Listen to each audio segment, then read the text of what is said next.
અભય થઈને નિષ્પક્ષતાથી નિરપેક્ષ રીતે વાસ્તવિકતાનો અરીસો રૂપી સચોટ માહિતી લાવતો સત્યની સાથે અભય ટાઈમ્સ। સુરતના ટ્રાફિકના ઈ મેમોના ડર બતાવી ઓનલાઈન ઠગાઈ આચરવાનું નવું રેકેટ શરૂ થયું છે, ત્યારે વાહન ચાલકોને સાવચેત રહેવા સહિતની સલાહ ટ્રાફિક ડીસીપીએ આપી હતી। સુરતમાં ટ્રાફિક ઈ મેમોનો ડર બતાવી લોકો સાથે છેતરપિંડી થઈ રહી છે। ટ્રાફિક પોલીસના નામે લોકો સાથે વાતચીત કરીને ઠગો દ્વારા છેતરપિંડી કરવામાં આવી રહી છે।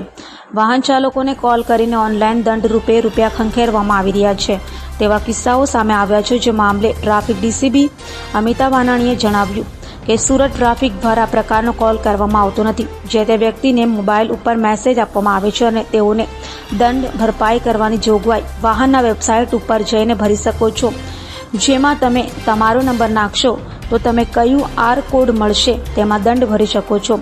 આપણે ત્યાં દંડ ભરવા માટે ઓફલાઈન અને ઓનલાઈન સિસ્ટમ છે। ઓફલાઈન સિસ્ટમ માટે આપણે સુરતના ગમે તે ટ્રાફિક એસીપીની ઓફિસમાં જઈને ભરી શકાય છે। તે સાથે સુરત કમિશનની કચેરીએ આવેલી ઈ ચલણની ઓફિસે પણ ભરી શકાય છે। જો કોઈ વ્યક્તિને આ રીતે ફોન આવે તો તે વ્યક્તિએ તાત્કાલિક 100 નંબર ઉપર ફોન કરવો અને જે નંબરથી ફોન આવ્યો તે નંબરથી ફરિયાદ નોંધાવી શકે છે। આ જે ઓડિયો વાયરલ થયો છે તદ્દન ફેક છે, એટલે કે જે ખોટો ઓડિયો છે। સુરત શહેર ટ્રાફિક શાખા દ્વારા ક્યારેય પણ કોઈ પણ વાહન ચાલકને પોતાનું ઈ ચલણના દંડની રકમ ભરપાઈ કરવા માટે ક્યારેય પણ ફોન કરવામાં આવતો નથી। જ્યારે પણ કોઈ પણ વાહન ચાલકનું ઈ ચલણ જનરેટ થાય છે તો એમને વન નેશન વન ચલણ અંતર્ગત વાહન નામની વેબસાઇટ ઉપરથી એક ટેક્સ્ટ મેસેજ આવે છે। એ ટેક્સ્ટ મેસેજ પર આપેલી લિંકમાં જવાથી કોઈ પણ વાહન ચાલક પોતાનો વાહન નંબર નાખી અને ચલણની દંડની રકમ ઓનલાઈન ભરપાઈ કરી શકે છે। ચલણ ભરપાઈ કરવા માટેની બે સિસ્ટમ છે, એક તો ઓફલાઈન છે અને બીજી ઓનલાઈન છે। આ ઓફલાઈન તમે સુરત શહેરના કોઈ પણ એસીપીની ઓફિસમાં, સાથે સાથે ટ્રાફિકના પીઆઈની ઓફિસમાં અને સીપી ઓફિસમાં આવેલા ઈ ચલણના રૂમમાં તમે ઓફલાઈન તમારી ઈ ચલણની દંડની રકમ ભરપાઈ કરી શકો છો।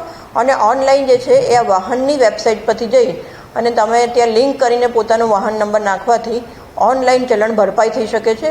તેથી આવા કોઈપણ પ્રકારના જો કોલ વાહન ચાલકને આવે કે અમે સુરત સિટી ટ્રાફિક શાખા બ્રાન્ચમાંથી બોલી રહ્યા છે અને તમારું ઈ ચલણ આ નંબર વાહન નંબર છે ને તમારું ઈ ચલણ ભરપાઈ કરવા માટે તમારે અમે આપેલા QR કોડ ઉપર સ્કેન કરો, તો ક્યારે પણ QR કોડ સ્કેન કરવાનો નહીં, એટલા માટે કે ફેક ઓડિયો છે અને જેની મદદથી તમારી સાથે સાયબર ફ્રોડ થઈ શકે છે।